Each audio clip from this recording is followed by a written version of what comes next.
जैविक बांध, फांदी बांध, LBS, त्याच्यानंतर गॅबियन. गॅबियन मध्ये साधे गॅबियन, संयुक्त गॅबियन नाही, फक्त जाळीचे गॅबियन. जाळीचे गॅबियनचा उद्देश एकच आहे की जे LBS असतात 1 मीटर खोली ड्रेनवर बांधलेले, ते प्रवाहाच्या पाण्यानं काय डिस्टर्ब होऊ नये म्हणून आपण त्यांना जाळीनं बांधतो, साधे गॅबियन. आणि साधे गॅबियन जे अप्पर रिचेसला असतात त्यांचा एकच उद्देश असतो काय, फक्त मृदसंधारण. त्याचा जलसंधारणाचा उद्देश नाही, फक्त मृदसंधारण. आता जे अप्पर रिचेसचे सगळे ट्रीटमेंट आहेत, फळबाग वृक्ष लागवड सुद्धा याच्यात आहे, नर्सरी लागवड, वृक्ष लागवड, हे सुद्धा अप्पर रिचेसला आहे. आता अप्पर रिचेसच्या सर्व ट्रीटमेंट आहेत, याचा उद्देश काय, अप्पर रिचेसच्या आता जे तुम्हाला ट्रीटमेंट सांगितलेले आहे याचा उद्देश काय, सॉइल इरोजन कमी होणे, म्हणजे जमिनीची धूप कमी होईल. अप्पर रिचेसला जास्त आपण ऍक्टिव्हिटी केले तर पाण्याच्या प्रवाहासोबत गाळ कमी येईल.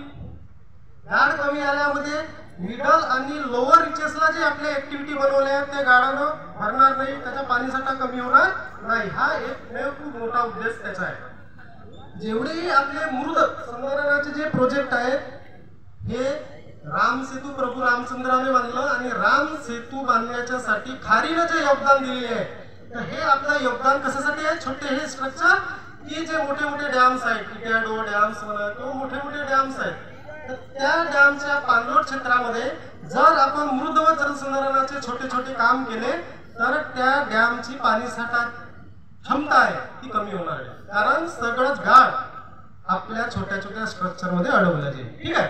पण अप्पर रिचेसच्या ऍक्टिव्हिटी समजल्या का सगळ्यांना?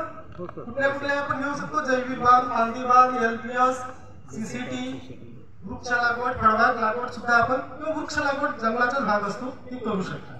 आता आपण येऊ कुठं, मिडल मध्ये.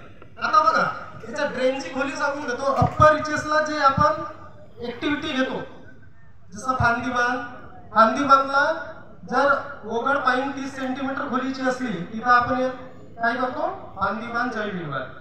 ओघळ पाईन 50, पाईन 75 आणि 1 मीटर खोलीची असेल अप्पर रिचेसला तर तिथं LBS आणि साधे गॅबियन आपण बनवतो. ओके. त्याच्यानंतर मिडल रिचेसला येऊ आपण. मिडल रिचेसला आल्याच्या नंतर आपल्याला ऍक्टिव्हिटी काय दिसते, संयुक्त गॅबियन, ओके, आणि माती नाला बांध हे सुद्धा आपण मिडल रिचेसला करू शकतो. किंवा जर माती नाला बांध अप्पर रिचेसला 1 मीटर उघडीची खोली असेल तर अर्धन स्ट्रक्चर छोटा मातीच्या बंधारा सुद्धा अप्पर रिचेसला जर उघडीची खोली 1 मीटर असेल तर घेऊ शकतो. मिडल रिचेसला संयुक्त गॅबियन, जर वसीच्या आकाराची साईड असेल तर तुम्ही माती नाला बांध हे सुद्धा घेऊ शकता. ओके. त्याच्यानंतर आपण मिडल रिचेसला वैतीखालीचे क्षेत्र आहे.